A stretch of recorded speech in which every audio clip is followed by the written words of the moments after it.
안녕하세요. 고품격 메디칼 예능 의학 정보 채널 심내시의 황진호입니다. 요즘 이제 환자들도 어느 정도 상당한 수준이 있으십니다. 댓글을 좀 읽어보면은 원장님 이베니티라는 약은 왜 설명 안 해주시나요? 라는 댓글이 있습니다. 우리가 이번에는 이베니티, 근데 이제 이번에는 왜 이베니티를 설명하는지에 대해서 조금 설명을 드릴 겁니다. 골다공증 치료제를 저희가 1탄에서 한번 이제 쭉 설명드렸었죠. 골다공증 이제 성적표를 보는 방법하고 디카프리오 하면서 했는데 골흡수 억제제라는 게 있었고 양대 산맥이 있다 말씀드렸죠.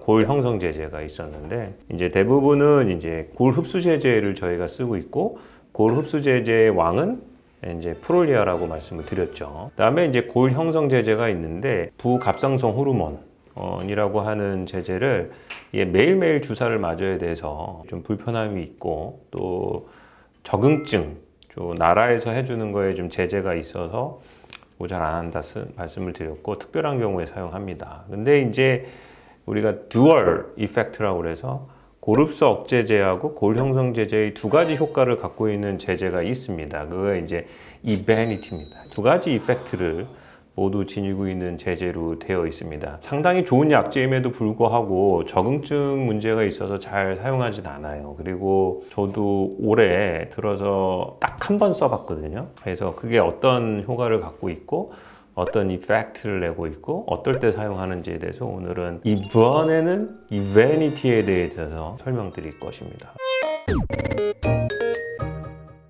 제가 무슨 뒷광고를 받거나 그런 건 아니고요. 두 가지 이펙트가 있기 때문에 이제 골다공증 치료제의 끝판왕이라고 부르고 있거든요. 이제 원래는 이제 어려운 말이 있습니다. 여기 스클레로스틴을 표적으로 하는 항체를 만들어서 스클레로스틴의 이펙트를 방해하는 골다공증 치료제로 되어 있습니다. 그래서 성분명은 이제 로모소주맘입니다. 이게 뒤에 이제 맘이라고 붙어 있는 제제가 이제 안티바디라는 뜻을 의미하고 있습니다. 아주 특징적인 거는 이제 주사제죠. 그러니까 고령성 제제는 다 매일 주사를 맞는다고 했는데 이건 한 달에 한 번 주사를 맞는 아주 편한 거로 되어 있다. 뒤에 보면 이제 프랑켄슈타인 사진이 나올 겁니다. 얼굴이 좀 네모나고 덩치가 큰, 어떻게 보면 우리나라로 치면은 통뼈? 프랑켄슈타인이 이제 저희가 의학적으로 분석하기에는 통뼈라고 생각을 하고 있거든요. 그래서 이제 그 프랑켄슈타인이라는 사람이 이제 의학적으로 봤을 때는 골경화증이라는 병이라고 생각을 하고 있습니다. 영어로는 스클레로 오스테오시스. 오스테오라는 뜻이 골, 뼈라는 뜻이고요. 클레로라는 게 이제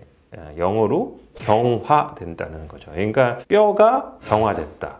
경화라는 게 이제 단단해졌다는 뜻이거든요. 그래서 이제 조골세포와 파골세포의 균형이 깨지면서 이제 뼈가 비대칭적이고 비대해지고 두꺼워져서 넙대대하게 보이는 병이 이제 골경화증이고요. 원인이 이제 스클레로스틴이라는 것에서 차관에서 만들어진 약이 바로 로모소주맘, 이베니티라고 생각하시면 되겠습니다. 그래서 이제 뼈가 두꺼우니까 통뼈니까 이제 뼈가 튼튼하죠. 골절이 잘 되지 않는다는 그런 아주 특징적인 얘기가 있습니다. 로모소주맘이라고 하는 이 베니티는 스클레로오스테오시스의 병의 원인인 스클레로스틴 단백질을 겨냥해서 만든 약제라고 생각하시면 될 것 같아요. 그래서 빨갛게 보이는 게 이제 스클레로스틴입니다. 우리 몸에 있는 분자 구조의 작은 물질인데 거기 보면 이제 주황색 물질이 로모소주맘.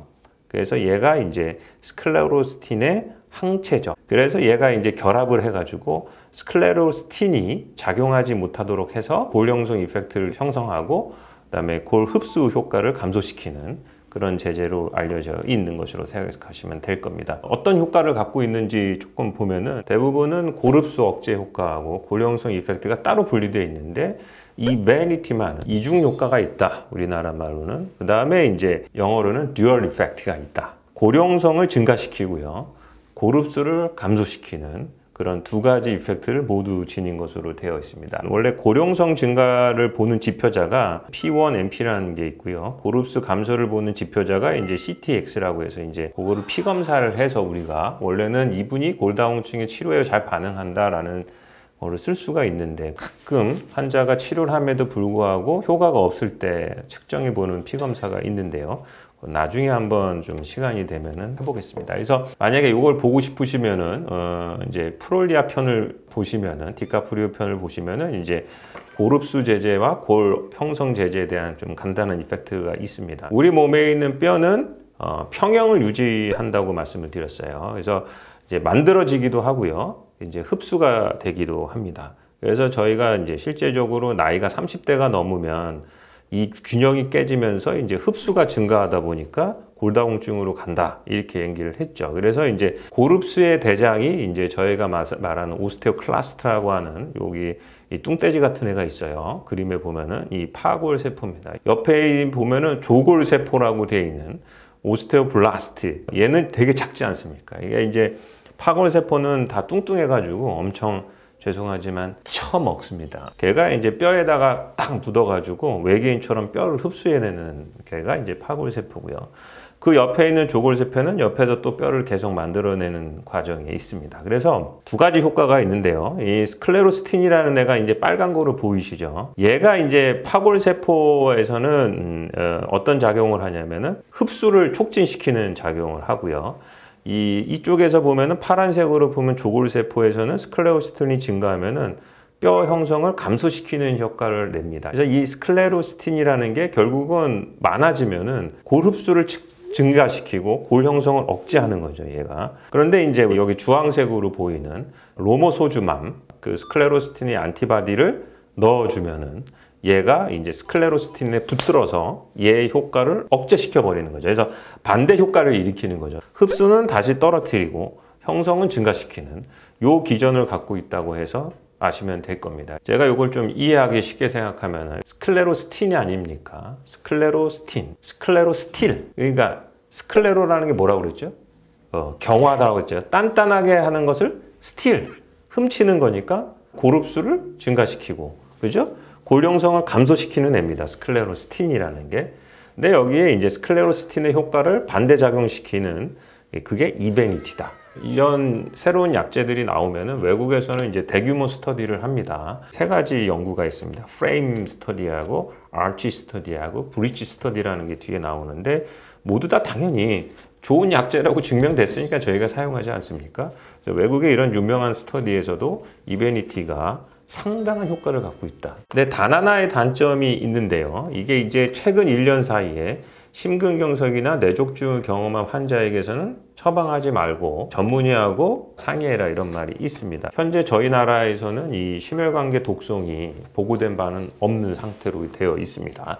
그래도 조금 의사로서는 문진할 때 혹시 최근에 심근경색이나 뇌졸중을 일으킨 적이 있는지 꼭 물어보고 체크 받으셔야 될 것 같습니다. 자, 이렇게 좋은 약제임에도 불구하고 현재 보험 기준이 저희 나라에서 굉장히 까다롭습니다. 그러니까 한마디로 말하면은 골다공증성 골절의 하이 리스크, 그러니까 초고 위험도인 경우에만 사용을 할 수가 있습니다. 우리나라 기준으로 해서는 이렇습니다. 당연히 골밀도 검사가 마이너스 2.5 이하여야겠죠. 이게 이해가 안 가시는 분은 골다공증 편을 참조해 주셔야 되고, 중요한 게 뭐냐면은 우리가 고릅수 억제제를 썼어요. 그런데도 불구하고 골다공증 골절을 2개 이상 가진 경우에만 보험 기준이 된다는 거죠. 이게 좋은 약제인데도 불구하고 사용할 수 없는 경우에 예를 들어보면 이런 겁니다. 골다공증이 막 마이너스 4.0이에요. 근데 두 군데 부러져서 왔어요. 그런데 못 쓴다는 거죠. 고릅수 제제를 썼던 기왕력이 있으셔야 돼. 나라 입장에서 이거예요.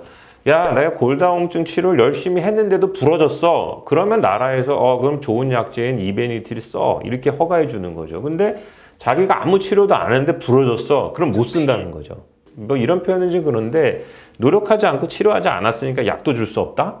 약간 그런 개념일 수 있습니다. 그래서 이 급여 기준이 좀 까다롭다 이렇게 생각하시면 되고, 그러니까 그만큼 현재 골다공증 치료가 잘 행해져서 골절되는 환자가 줄어들고 있는 느낌이 있습니다. 예전에는 굉장히 많았거든요. 보통은 1년 동안 쓴 다음에 중지하고 나서는 그 다음에는 고릅수 억제제로 바꿔주는 경우가 있습니다. 그러니까 쉽게 생각하면은 자기가 치료를 잘 받다가 골절이 2개 이상 됐다? 그럼 이베니티를 한 달에 한 번씩 주사 맞고 12달을 쓰고 나서 프롤리아로 바꿔주는 그런 시스템이라고 생각하시면 될 것 같습니다. 그래서 이제 골다공증, 골절 초위험도라고 하는 가이드라인이 바로 있음에도 불구하고 그 기준에 맞춰서 우리나라는 좀 쓸 수가 없다. 열심히 치료했는데도 골절된 경우에는 사용할 수가 없다. 이렇게 사용하시면 될 것 같습니다. 자, 그래서 오늘은 짧게나마 이베니티, 2가지 효과를 갖고 있는 이번에는 이베니티에 대해서 설명드렸습니다. 골 형성 이펙트하고 고르스 이펙트를 같이 갖고 있다. 그거의 기준은 스클레오스틸을 억제하는 단일 클로날 안티바디, 모노클로날 안티바디인 로모소주맙이 결합을 해서 스클레로스틴의 이펙트를 감소시켜서 골 형성은 촉진하고 고릅스는 감소시키는 효과를 갖고 있고 한 달에 한 번 주사할 수 있는데 우리나라의 적응증이 생각보다 까다롭다. 이런 좋은 주사를 맞기 위해서는 열심히 골다공증 치료를 하고 그럼에도 불구하고 골절이 생긴다면 우리가 이베니티를 사용해 볼 수 있다. 이렇게 알고 계시면 될 것 같습니다. 오늘 이제 골다공증 약제는 아마 여기까지 하게 될 것 같고 그 다음에 또 이제 골절 이런 문제에 대해서 다뤄보도록 하겠습니다. 저희가 구독자가 꾸준히 늘고 있습니다. 이거 보시고 또 꾹꾹꾹꾹 눌러주시면 감사할 것 같고요. 구독은 사랑입니다. 감사합니다. 힘내셔요. 황진호였습니다.